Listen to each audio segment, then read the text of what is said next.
Hi there, I'm Brendan Crosdale, and welcome to the LAN Party. I'm here tonight again with the Craft Services Master General, Mike McLaughlin. How's it going? Our producer and co-host, Andrew Nelson. Hello. The Baron of the West End, James Lowry. Salutations. And yet again, gracing our presence is David fucking Manning. How's it going? Hey there, buddy. How you guys doing? How's your week been? Really long. Yeah, it's been kind of a long week. Yeah, I'm glad it's Friday. Yeah, I'm very glad to be here on Friday. And I'm very glad to be here to discuss things today, because we get to talk about something that should be a relief after a long week. We get to talk about something I think everyone here mutually loves. And that would be the lauded and nearly considered game of the year everywhere, Dragon Age Inquisition. I think it'd be a good thing to take a whole episode out just to talk about this game. Not necessarily because it was a game that we've sunk like the most time into this year, or it's a game that all of us was a series we all loved. But I think universally, everyone I know who's played this game has just adored it for the time they were playing it. And I think it's a really special game that came out last year. I think it's a really amazing game. Yeah. I mean, I'm probably only 12 hours in. I mean, I picked it up and then I started playing a bunch of other different games, but from what I've played, it's just beautiful. Yeah. On the other end of the spectrum would be David. Yeah, I've put probably 115, 125 hours in. God. And I still haven't finished the game. Really? I am enjoying the world as it is. Man. He's a completionist.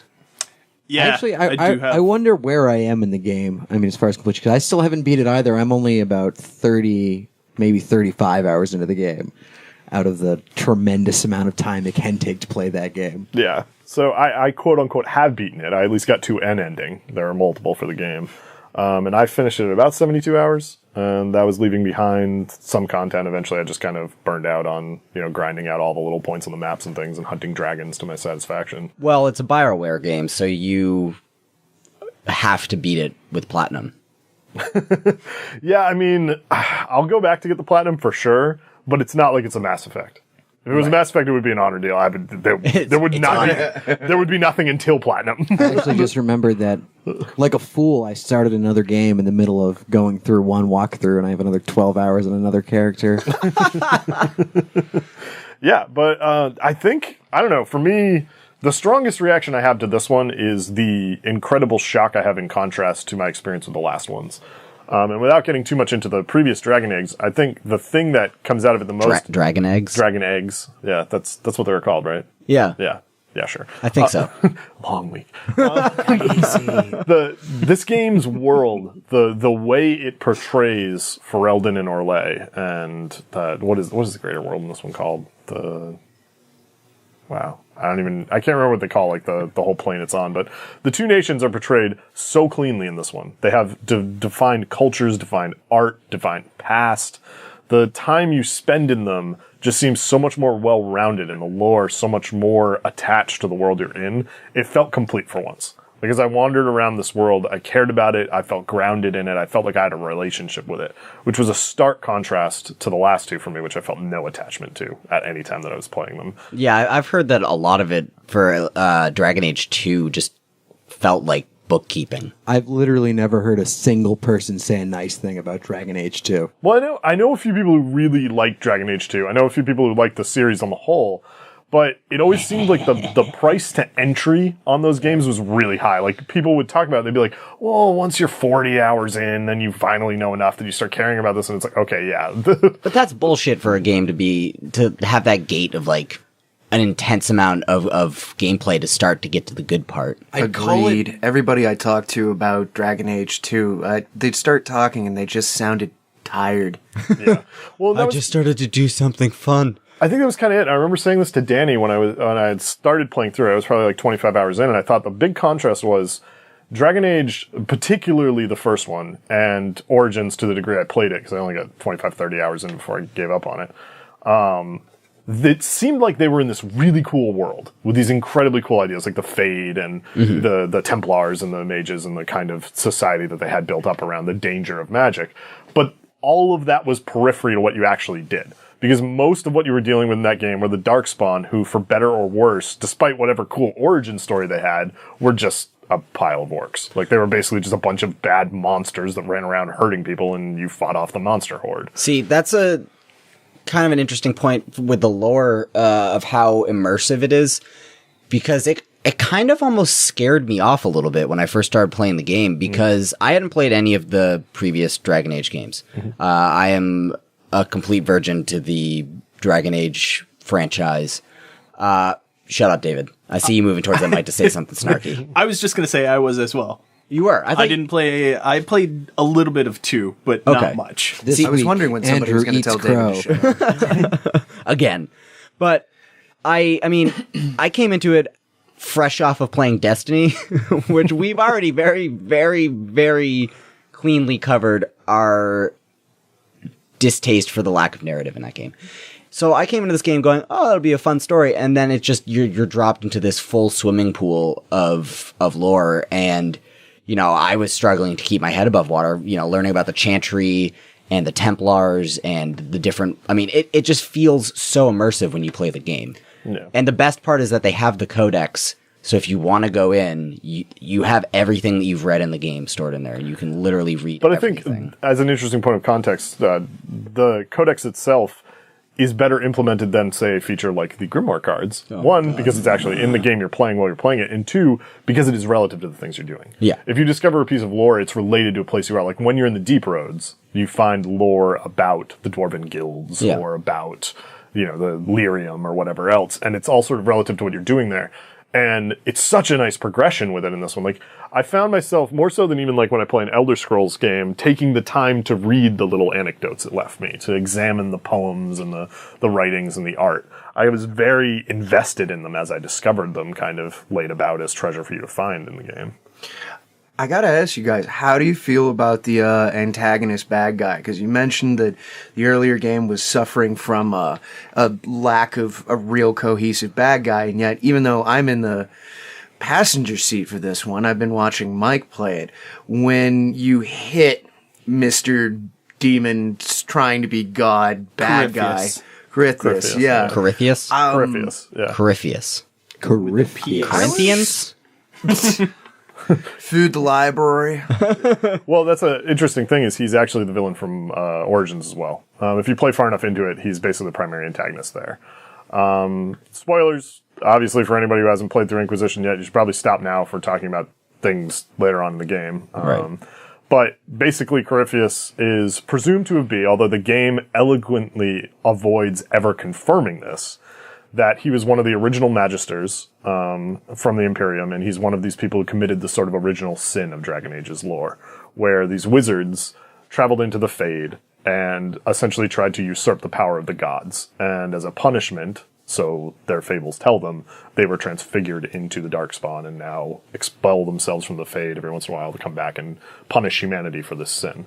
The By game, making them look at their ugly ass faces. yeah, he's a freaky looking man. But it's one of the things I credit Dragon Age a lot for, is that they go as far as their own world is not necessarily aware of where myth ends and truth begins. No one's really sure if these old stories are true or not. And that's something that, as somebody who's played D&D as much as I have, I struggle with as a DM is, especially when you're using canonical material, do you let your players be cognizant of what's the truth or what's believed? And it's a really hard thing to straddle as a storyteller, because it involves a lot of restraint.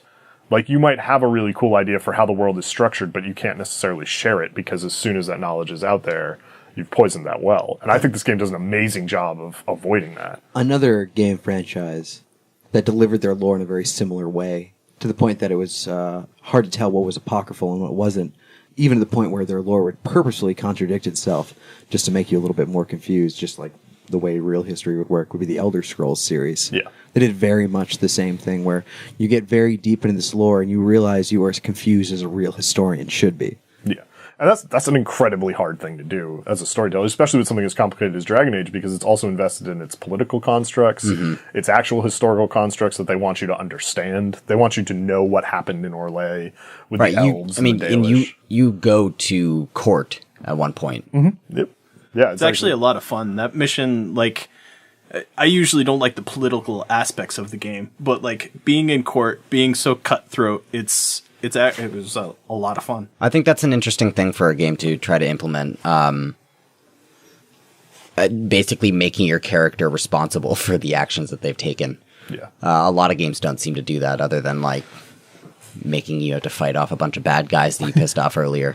Yeah, well, and I think that's one of the places where playing through this game, it was very clear the team who worked on Mass Effect for so long, honing it, had finally gotten their hands on the Dragon Age series as well, was in the way this game handles the social interactions. Obviously, the system is much enhanced towards the way Mass Effect 3 worked, and their hands seen in it in that, but also in the way the narrative's designed, because you encounter these events that are created by the interactions you've created within the game. So the people you've reacted to have spiraled out, kind of butterflying across the game, creating new interactions further out. And so you feel like you have an impact on that world around you. And the game constantly reinforces that decision-making by putting you in a position where you have a responsibility for what happens. If you choose to kill somebody or befriend them, if you choose to even just poorly react to somebody or favorably react to them, those have implications that keep carrying with you as you go. And it gets really, really interesting and exciting eventually because you feel invested. Even before you get to the point of like the romantic interactions with the characters, I felt invested in a lot of the friendships I had in the game. Like Blackwell was my buddy. And when I learned that he was this rat bastard, I legitimately felt betrayed. See, that I absolutely agree with that. When I first started playing the game and the first NPC you meet is Cassandra, and I immediately wanted her to approve of all of my actions. And I later found out she was super allied with the Templars, and I was like, the Templars are dicks. They beat up that old woman. I was like, maybe I'll go with the Templars, and then that happened. I was like, fuck this. I'm not siding with these guys. I'm going with the mages. So, I never know if my character sleeps with Cassandra or not. It's not going to happen. Which I say that I wanted to be friends with these people. I found out I could sleep with different NPCs, and I was like, yeah, it's gonna happen. No. I burned all those bridges. Aww. I have to play the character. I can't do everything as far as social interactions to just sleep with the characters. I finally decided I'm going for Josephine. Well, yeah? I should warn you about that. I went. Yeah. Did it work out for you? Yeah. Nice. You actually go to court and I don't know, you end up being able to dance with her and I don't know. We're not talking about dancing. She was a lot interesting. Well, this is the thing. A lot more interesting than most of the other characters. My character had a failed romance first. My guy tried to court Sarah. Turns out we bat for the same team, so that didn't work out. But we were best friends thereafter. It's those damn manic pixie dream girls, man. Oh, man. Yeah, she was awful. She got that short hair. That elf strange. Don't you just want to dance in the rain? Yeah. And then I guess my fallback was Josephine, but actually my character was very goody two shoes. Like I was the kind of noble leader who not only wanted to be liked, but wanted to carry everybody with him and carry the burdens and things. It was really funny because the story, rather than ever progressing to a point where my character had a sexual relationship with anybody or a violent reaction to them or anything, I was literally the Disney prince all the way to the end of the game. I made all the good decisions. I had this courtly romance with Josephine that everyone approved of, and everyone was like, what a nice chap. And then the game ended, and I remember watching the credits roll, and Danny's like, so you never get to sleep with her? And I was like, oh, damn it. What did I do? And I was like, oh, I guess my guy was just your characters that you play. It's funny because I've seen you play Dungeons and Dragons nice guys, but I've also seen you play the evil guys, and I'm more impressed with the evil guys because of the schemes you come up with. Yeah. Let's threaten this guy with the death of all of the children. You should listen to my friend. He knows these things. You see. Oh, Mordeville. I hate Mordeville. Yeah. All right. Well, speaking of friendships and stuff, and what do you guys think of Varric? Varric's my bro, man. I enjoy Varric. Maybe because he's just a dwarf, That's my boy. but the second part is because he wrote Hard in Hightown. David, you You read those? you kill off all of the dwarves in any game that you play. Strangely enough, I actually chose to play a dwarf in this one. Yeah, as a small aside for people Suicide who don't know, note. David's been playing a character in my Dungeons & Dragons campaign for going on about 5 years now, and he's fond of recruiting dwarves to help him, and by that I mean carry things for them until they die and he loots their bodies.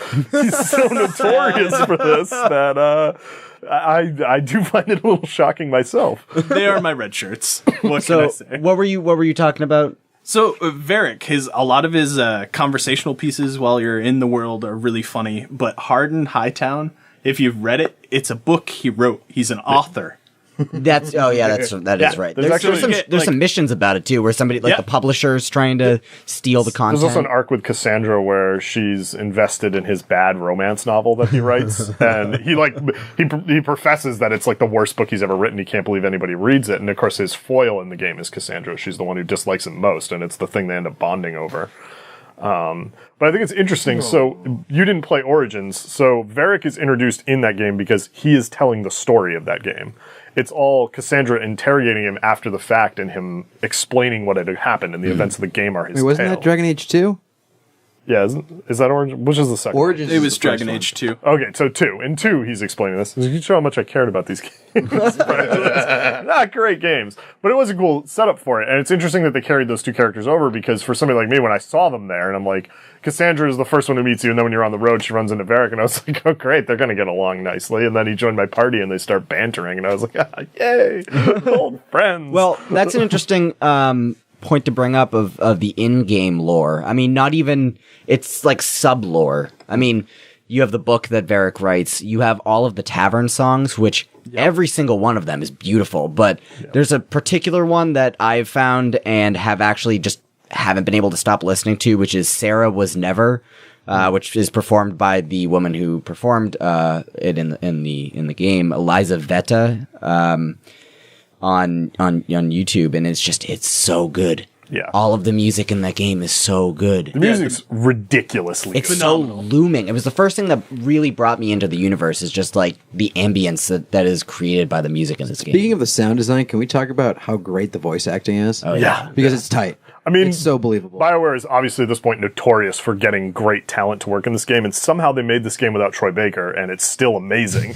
And I cannot believe how talented the cast is and how well they pull off the characters. Well, they did everything right that BioWare always does right. Yeah. And that's why it's a great game. I think actually a particular nod should go to Freddie Prinze Jr. because the Iron Bull is probably one of my favorite characters in the game. And once you know it's him, you can hear him in it, but he does such a good job of being that character that like it's this great inversion. I remember when I first got the Iron Bull and you're on the beach, and if you immediately move down the beach from there and you take him into your party, the first thing you see is a giant fighting a dragon. They're having like an epic battle, and if you walk up to them with Iron Bull in your party, he says, "All right, that's badass." That's the literal thought that went through my head when I saw it too. And I was like, "You and I, we're gonna get along." Yeah, I mean the cast is so talented. You build these relationships with them all immediately. The Solus was one of the characters who, from the minute I met him, I was like, God, I hate you. Yeah. I cannot As soon as you get that one person that can fill the slot, you just trade him out. Yeah, and he was never such play a him wet again. blanket. Actually, I don't trade him because he's the only mage that really has good powers. Yeah, he's spec for that support right when you get singularity him. power and that freaking firestorm is amazing. Yeah. He's It's the only reason I would keep him in my I play a party. support mage, so sometimes I don't take him, but he's kind of my character's frenemy because I'm playing a Dalish elf. Oh, yeah. And he's a city elf. And there's some friction there, but he's also the only elf, aside from like Sarah, who I don't have yet, unfortunately. But She's not very elfish anyway. Yeah. They like have to get along, they like pull each other aside and they talk about elf things, and then they're like, by the way, you're a fucking chump. Well, so Fucking city bastard. I don't want to spoil anything for you guys, but I do know Solus's complete lore. I actually looked that up. So you know the truth about it. Do you guys want this ruined for you? Or you want to hold on to it? Don't ruin it for Okay, me. so Yeah. I will say Solus is a much more complicated character than I originally believed. He probably has the most elaborate lore of all the characters in it. I guess besides Morrigan. It was Probably the actually more pretty complicated. badass. Yeah. I mean, if you're interested, go look it up because it's definitely worth it. It really kills me because I can't bring the same party. Like, I remember in Mass Effect, I found the two characters that I liked, and they were always next to me. But in this game, I changed my loadout like every mission. Like, every half an hour, I'm like, no, I want this person to be here. I want to hear what they have to say. Dorian's a dick, but he's kind of funny sometimes. So Mass Effect was weird for me because I had two really strong loyalties in Mass Effect, but I changed platforms for 3. And for those of you who did go back to try and play Mass Effect 3 purely from fresh on PlayStation, you would realize that recruiting Miranda is basically impossible. And she had been my lover and partner through all of 2, and I had anticipated carrying that relationship on in the next game. Couldn't do it. And then the other character who I was like always with was I keep wanting to call him Garrus. Garrus. I kept in my head, I'm like, Varric. And it's like, no, it's Garrus. And it was always Garrus, and I could get him back immediately, but without Miranda there as the relationship, I had to fill that gap. And so it just kept rotating all through 3. And so I had thought going into this one, that's what would happen to me. I was like, yeah, I'm past those days of the loyal party. I'll try everybody out. It was literally, I rotated through all the characters like once before I was like, nope, it's Blackwell, it's Sarah, and it's Vivian, and everyone else can go. This is my party. I mean, I haven't moved out of my party setup. It's Solus, Varric, myself, and Cassandra. I mean, I stuck with the really basic one. But I think your party has a lot to do with the character that you roll in the first place. I have Cassandra as the guard warrior, the sword and shield, because I went two-handed warrior and just wanted to hit stuff real hard. But I'm still kind of squishy. Yeah, and I mean, eventually it'll turn. The mechanics in the game are interesting because I think each of the classes, it still does not have a lot of depth, which was my biggest critique on Dragon Age 1 was I felt like there was nothing you could do in that game. And this game does not have a particularly huge depth to the way the game plays, particularly within each class. I think the subspecializations eventually kind of become irrelevant. Yeah. And Warrior in particular, once you're far enough down into any of the trees, it just doesn't matter. You have tons of guard and you beat things, and however you do that is how you do that. But the relief of it in this one was that it freed me up to constantly care more about the role-playing than I did about the mechanics. Even with the difficulty turned up in the game, I was always like, well, as long as I have a tank, and as long as I am paying attention to what I'm doing, I'm really not going to have any trouble clearing the content. So I can take the people with me who I think are going to have the most interesting interaction. All right, so that brings me to a thing that I wanted to get people's opinions on. Tactical cam. This is a thing that was brought in for this Dragon Age game. It was developed for Mass Effect. And it was also in the PC version of Dragon Age, the original, and then not into. So they brought it onto the console. Basically, there's 2 ways you can go about your combat. You can do just real-time playthrough as your character. Maybe you switch up characters as you want to. Or you can go into tactical mode, which pauses everything. You can strategically make your characters move, the whole party move, and you can advance time by holding down, one of the triggers. And it just sort of plays out what you've done. It's sort of like a half-baked RTS. Don't you dare call it half-baked. They've been working on this since 1998 with Baldur's Gate. All right. Listen, man. Mike draws a direct lineage to Baldur's Gate. It does. Before you start going off on this, I will rescind my half-baked. No, I agree with you. I think it is half-baked. It's a half step. I really do. I think it's really poorly implemented. You guys, it's not a full RTS. It's not built to be an RTS. I know. That's why I said no, but it's not. It's apples to oranges, man. First of all, real-time strategy games aren't turn-based. I'm going to stop you there. You're thinking of turn-based strategy games. Second of all, this isn't that either. So, it works it works more like a squad shooter than anything else. What are you most fond with the tactical camera? Because you do use it heavily. Oh, heavily. Yeah, almost all my fights. I mean, some of the easy trash fights I'll just blow right through with whatever character I want to play with. But whenever I'm doing like any fight that requires any level of intensity, I drop right into the tactical cam. And what I like about it is it gives me a blow-by-blow with each character. Mm-hmm. I can position my tank exactly where I need them. I can pull targets into choke points very easily by switching between the characters. All of my support, because I also play a support mage. Mm-hmm. So all of my support magic goes exactly where I need it, when I need it. The timing's always perfect. There's no choking up there. And all I'm doing is just, I've got this great rhythm with the R2 button of freeze and go. And freeze and go. And in that freeze, I mean, I just jump between all 4 characters, plan a few quick moves, move to the right target, make sure they're all focus firing the right person. I mean, it adds such a great, just thick level of complexity and depth.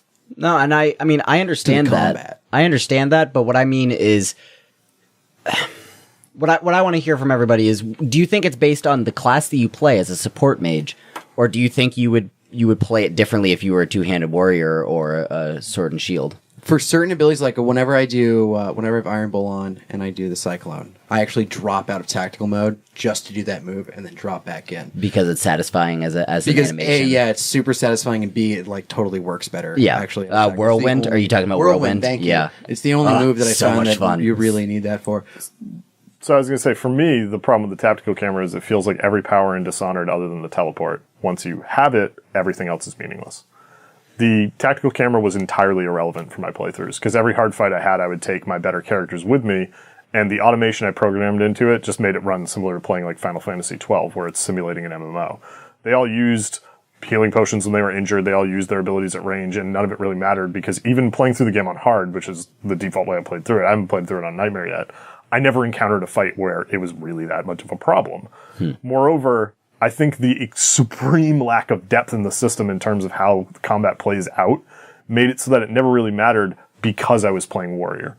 I think because my core class that I was playing and building with was Champion, and I could almost never run out of guard, and therefore my character was essentially immortal, there was no need for the strategy. Okay. It affords you all of those controls when you want them, but for my gameplay experience, I never encountered a time where I ever even wanted it. I think that makes one of the big differences between how you're playing the game and how I played the game was because I didn't approach it from my character. I approached it completely from my party. Right. Okay. My character was only there for RP and to be in the party. That was my entire hand. Yeah. And I got to admit, too, Brendan, not everybody's you. Not everybody sits down to a video game and proceeds to conduct gaming wizardry. Well, I mean, so I when can I played imagine that through- for somebody sitting there, and I mean, just watching Mike play a couple of different things where the tactical control seemed to be good for when things got overwhelming, when it was hard to keep track of situational awareness, when you ran into parts where it was just sort of, oh, I lost a character, we're right proper fucked now. You gotta get that battle res quick as you can. Yeah. And it's something too where I'm a huge fan of RTSs, and the idea of playing them, some of them at real speed, because the computer can think so much faster than you can, or not think so much faster than you can, but it can respond and it can throw in commands so much faster. And so I can see if, you're a sword and board and you like being right out in the front and in the mix of things and you've got a good automation, that's cool. But you'd see over and over again where it's, okay, what can I get out of my support guy? He needs to move right now and get away from Big Mr. Evil, Scary, and Smashy. So, David, how did you play it? How do you play it? I barely use the tactical cam. Okay. Really, I mean, for me, the tactical cam was too slow. I wanted an action paced, and I mean, I played a rogue, but really, my main character I don't ever play. I play as the two-handed warrior, and it's a lot easier to just. And I think there's a reason for this. You and I were 400-hour plus Mass Effect multiplayer players. Yeah. And that's why. And that's because we pretty got much used what to it the is. pace of the same kind of battle with Okay. no tactical cam. Doesn't it speak to the game that you can have that kind of flexibility in between play styles? See, and that is the exact point that I was getting at, is that of 4 people in the room that have actually played the game and put in a decent amount of hours, we all have been able to use the. They're trying to tactical shame me, cam. folks. I'm not trying to shame you because you actually had a really good point, but I'll shame you later after we're off air. You promise? Oh God, no! Now I'm not Valentine's going to Day. do it now. Jesus Christ! Oh no, it is Valentine's Day. Happy Valentine's Day, Happy guys. Valentine's Day. I love all of Valentine's you. Yeah, we love you guys. You should probably kiss your wife. I should. No, you have a mic No, on. I got a you. mic. I'll do it. That's okay. She gets lots of kisses tomorrow. Aww. Anyway, what I'm getting at is that it's a really well designed mechanic if you want to use it, and I think that it's great that they have that there, because if it was just the top down strategy, I wouldn't play the game. Personally, I played it through real time because I had a lot more fun hacking and slashing and beating stuff up. But I did have a pretty even amount of the RTS in there. I mean, or the tactical cam, because there are certain fights where I just wanted to press a few buttons and then let them run through it because it's trash. But at the same time, the AI is really, really well designed. Yes. I mean, if you go into their moves, you can actually select which ones they use the most, which ones you don't use. Like, if you don't want them using your focus abilities, you can select that. Yeah. And it's And just really well designed. it holds there's a limit that they'll use, so they won't overextend themselves. Yep. Which So is their nice. stamina buff, Right. if they don't drop under 50. And I think it's a really well designed system, because if you want to use it, you can use it like Michael does and have a really good playthrough. Or if you're like Brendan and myself, you can also just sit there and hack and slash your way through the game. Or, well, I guess David and I hack and slash our way through the game. You are the guard, You know, I tanked my way through the entire game. Did you touch any of your other characters when you play through? Like, Nope. I know Michael said that Solid with Iron automated. Bull, Yeah. he switches through his characters and uses them. I actually get kind of pissed off when I'm playing through the game and I accidentally come out of tactical mode and I'm in another character. Oh, It's like trapped in another body. Yeah, I hate that. I'm like, oh, I don't want to be soulless. Freaky Friday. Ew. I'm like Nari. The only time I drop out of tactical mode is when I'm like, you know what? Right now, I really want to be Cole and just stab everyone in the back. Or right now, I really want to be the Iron Bull and just stomp through everybody. Yeah. See, I mean, I made my character, and it was, for me, it was definitely I am this character. I don't want to be playing other characters. Yeah. You know, I mean, I really like the character that I made. I think for me, I was still pretty lukewarm on the systems for it. I think especially from BioWare, who made KOTOR and Baldur's Gate and Mass Effect, I feel like this game is still light on the potential it could have for the combat systems and mechanics, and I feel like it doesn't offer up depth that warrants the variety in characters in the world it has. Well, I mean, I don't know. I feel like Mass Effect has... I guess it's sort of... It feels more like an aesthetic difference. Mass Effect, you have all of the technology at play that you can use.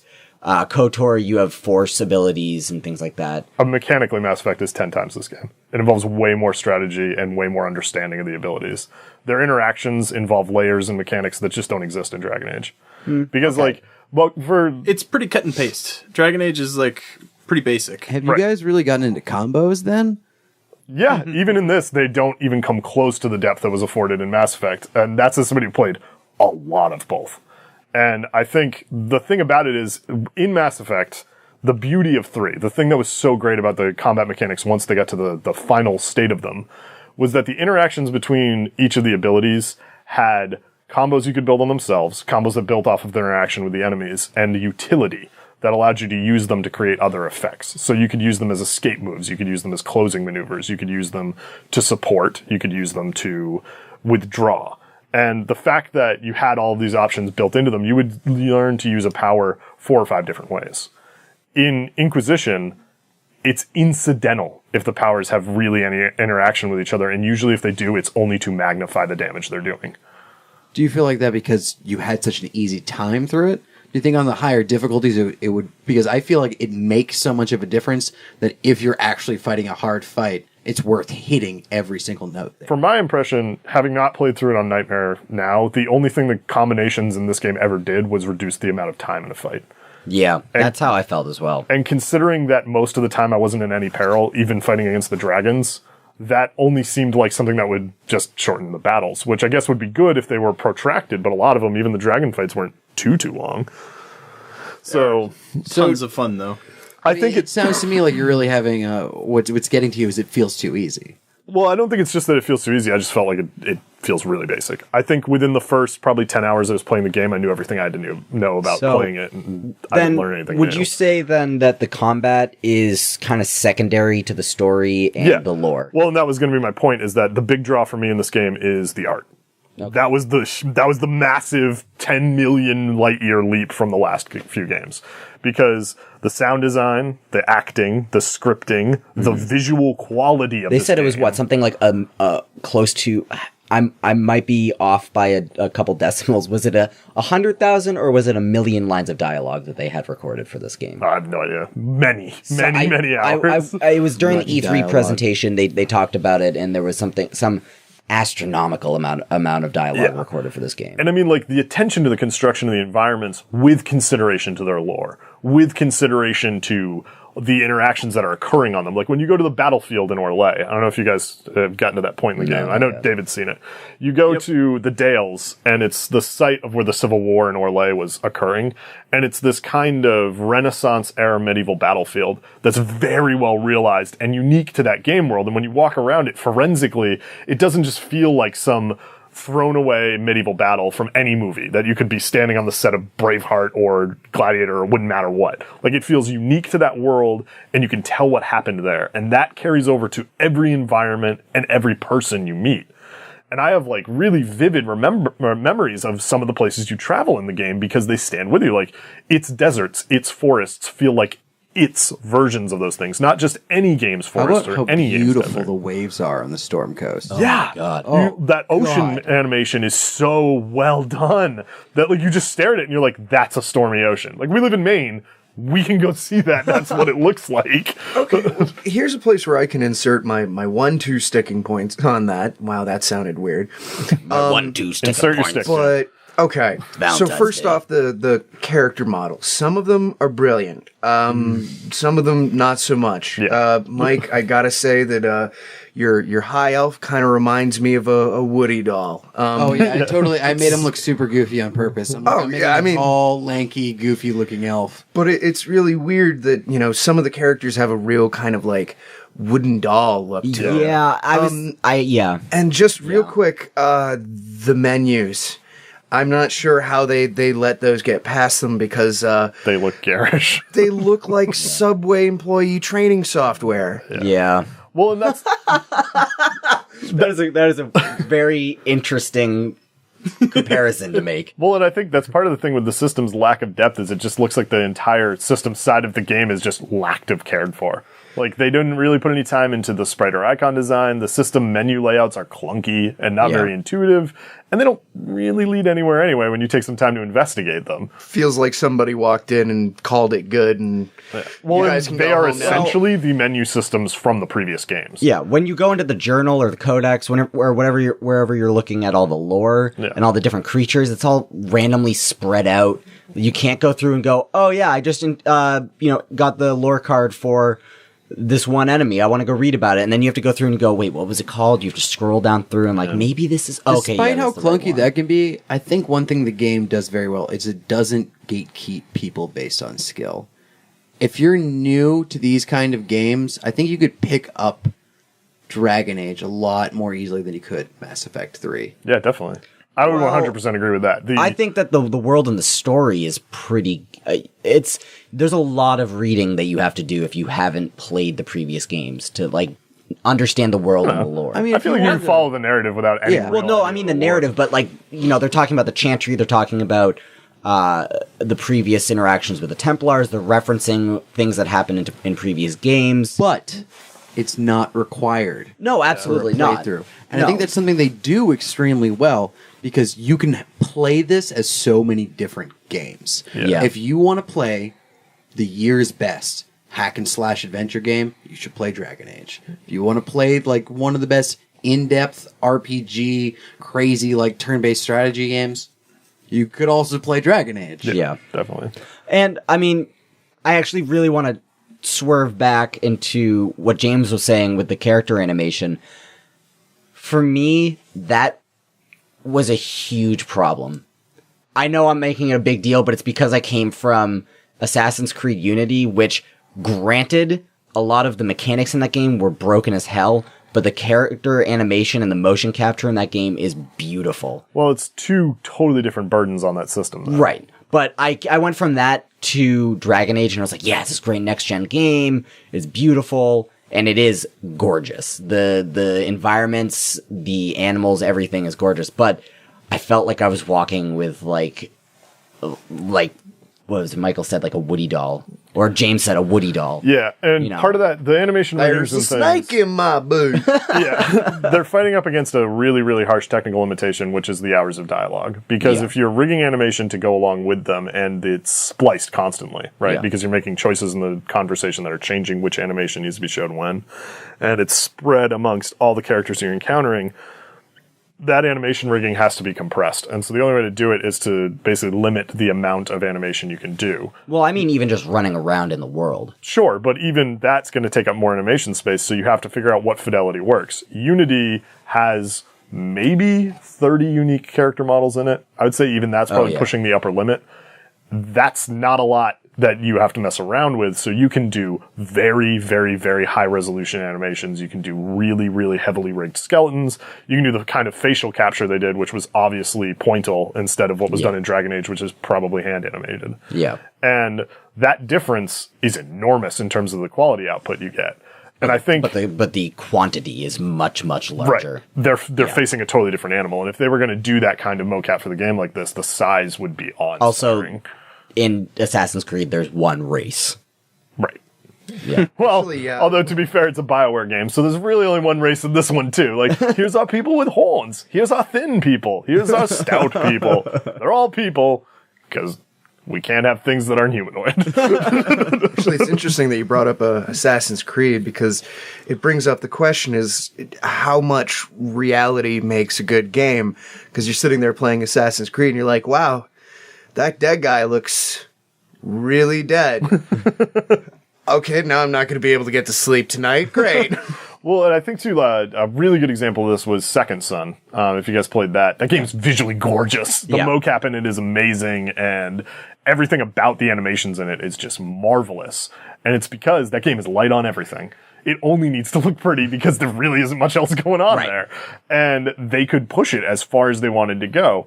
I think because we're still early in the cycle for this console generation, we're not getting anywhere near what they can do with the depth. And I think eventually you will see games, particularly from BioWare, that will push this envelope more. Right. Mass Effect 4. Yeah. Is going to be totally different from this. I can't wait. Yeah. So I guess I kind of want to change gears a little bit, talk about the multiplayer in this game. Because multiplayer is awesome. Yeah, it's pretty you guys had, like you said earlier, about 400 plus hours of Mass Effect multiplayer. Yeah. And when I got the game, you guys were like, the multiplayer is supposed to be like exactly like the Mass Effect multiplayer, but Dragon Age. Yeah. Is that accurate? No. But it's really good.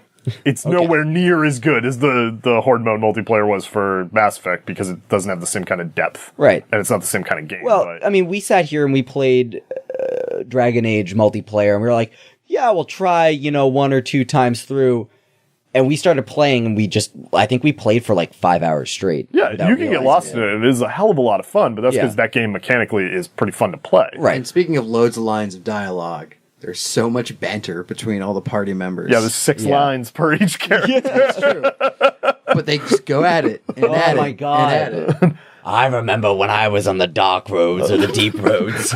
I beat a man to death on the dark and the deep roads. We've heard that story like 9 times. Oh, really? We're all going to die in here. Could you not bring it up again right now?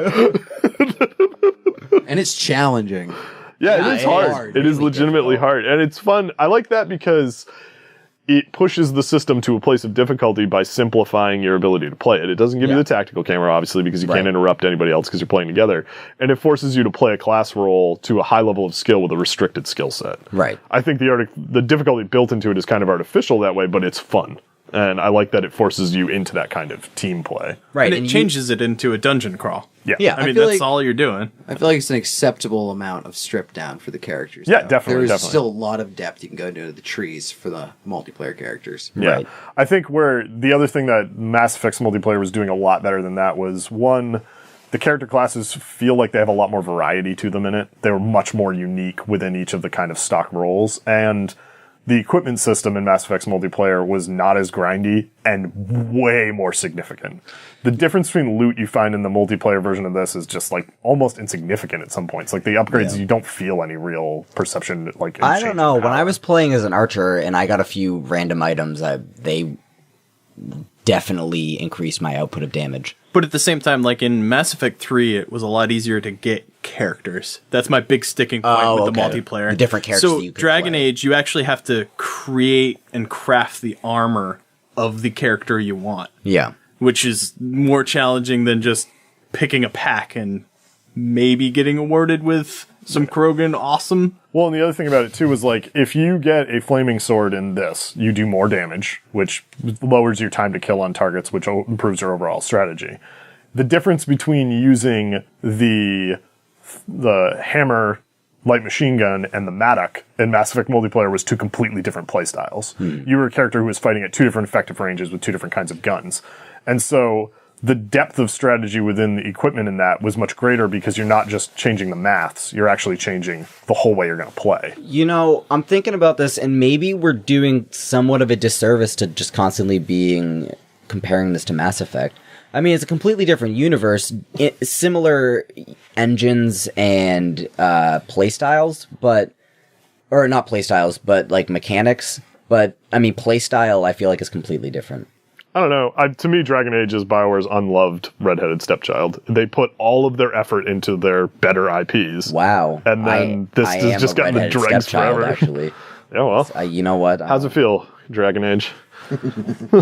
Pretty good. I'm the one who has their own apartment and Game of the Year. Game of the Year. So there you I'm go. not living at home. So fuck you. But I mean, I feel like that's the way it is. Like, I don't feel like Inquisition is by any means a bad game. It's a great, great game. But I don't think it's near the top of the potential that BioWare has, and I don't think it's near the top of the potential the game can achieve. Well, it's their first major game that they've put out on PS4. Or I'm going to disagree. Yeah, but with it's cross-platform Brendan here. too. It's not even really a PS4 game. right. Well, I mean, current gen. I think they built this to be very different in a lot of ways from Mass Effect. Obviously, no, I think it's absolutely true because they're building it for different gamers. I think that's one of the reasons the difficulty is stripped down in a lot of ways. I think it's one of the reasons they made the decisions they made about the depths of the combat systems. I think they're trying to appeal to a different market than they were with Mass Effect. I think they were going more for the competitive hardcore scene. Yeah, but there's a Mass difference Effect. between lowering the bar so there's greater accessibility and neutering your game. I think a game like World of Warcraft is extremely accessible, but offers depth. I think Dragon Age Inquisition is extremely accessible and lacks any. I love it. I don't think it's a bad or game. in universe. In I don't think gameplay. you can fairly say that Yeah, about okay. a game that people will literally put hundreds of hours into like this. But it's really fun to play. It's not that it's because it's a deep gameplay experience. It's because the game is enjoyable. I disagree. I think it's absolutely a deep gameplay experience. I get so much out of it every time I play it. I mean, just picking it That's up the and greatness of America. We can disagree. Agree to disagree. I'm going to have to agree to disagree then. Yeah. Well, I mean, I guess. I mean, what Brendan is saying is mechanically he feels that there's not as much depth as Mass Effect, or as the potential could be, which I might agree with you on as far as mechanically. Story wise, I think we all agree there's a metric fuckload of depth Yeah. to the story and to the lore and the universe. Yeah. But I think it sort of, you kind of hit the nail on the head of they haven't hit their potential for the current generation of. And I don't think the game has realized its potential in terms of what the studio is capable of producing. I think this is obviously their B project, which is nothing against I mean, I don't think but a studio ever really realizes what they're capable of doing. I mean, was there a Naughty Dog? I mean, but they're always striving to do something more. Sure, but those are companies that are putting their best foot forward every time. I think this is the danger of working on multiple IPs, because if you look at a company like Ubisoft, which was renowned for having so many problems across their games this year, it's because they got spread too thin. I think this is BioWare really taking a step forward on Dragon Age and massively improving the old problem, which was Mass Effect was the only series getting any attention, and Dragon Age was really bad. So it's a stepping stone between Mass Effect games. Yeah. All right. And I think because of the development cycle on 4, the fact that it's purely going to be next gen, BioWare had time to work on this one. And they built an amazing game that bridges 2 tech generations. It has a really strong PC release, and it is a game of the year. I mean, it 100% is a 10 for a lot of people. For me, it's a 9.5. I feel like it has everything it needs there, except any depth of the gameplay, which I'm okay with. I still loved it. I still love playing it. And you've only played it through once. Yeah, they got my 72 hours my first time through, and that's a strong commitment for me. I can move on. There's plenty of other RPGs coming out soon.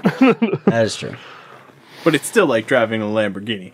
Fun as hell. Yeah, I mean, that is exactly it, is you're comparing the Ferrari to the Lamborghini. There is one you're going to like more, which is fine. This one happens to have the flaw I don't like. Just, so don't hit a pebble and flip the thing because it'll just tear apart. It's usually a bad deal. Yeah. Can happen. It's the danger. Well, how are we doing on time? How long have we been chit-chatting about this? We're at about 50 minutes. 50 minutes. All right, well, I think it's fair to say the LAN Party really likes Dragon Age Inquisition. Yeah. We had a great time playing it. I want to know... We do agree to disagree on certain things. We do. We always do. But that's fine. I really want to know how our audience is feeling about this. So those of you who have been loyal to this and listening to this, give us some feedback. Let us know what you thought of Dragon Age. Have you played it yet? Do you want to play it? Did you love it? Did you fall in love with Sarah? I wanted to give a couple of shout-outs to some listeners we've had, because I have gotten some feedback from some people. It's been really awesome. One of them, my stepbrother, Chris Moon, been a loyal listener over there in Plymouth, New Hampshire. Chris Moon. Yeah. He himself is an avid D&D player and video gamer. And is in possession of a really cool last name. He is the Moon. Yeah. Luna. So shout out to you, bro. I also want to give a shout out to my high school friend Nate McVicker, contacted me over the podcast. We were bonding over stories of Neverwinter Nights. So Shout out to you, Nate, and thanks for listening, and everybody else who's been listening. Thank you so much for taking some time to listen to our content. Yeah, it definitely makes doing this even more fun. I mean, we all just get together and talk about video games anyway, and we figure, why not record it? Yeah. And it's nice to get feedback and see that people are enjoying what we're doing. So thank you. We got links to the content hosting in the description below if you're watching this on YouTube. If you're listening to it on iTunes or SoundCloud, you found your way there on your own. Aren't you so smart? Thanks for coming by for the LAN Party. We'll be back next week with even more.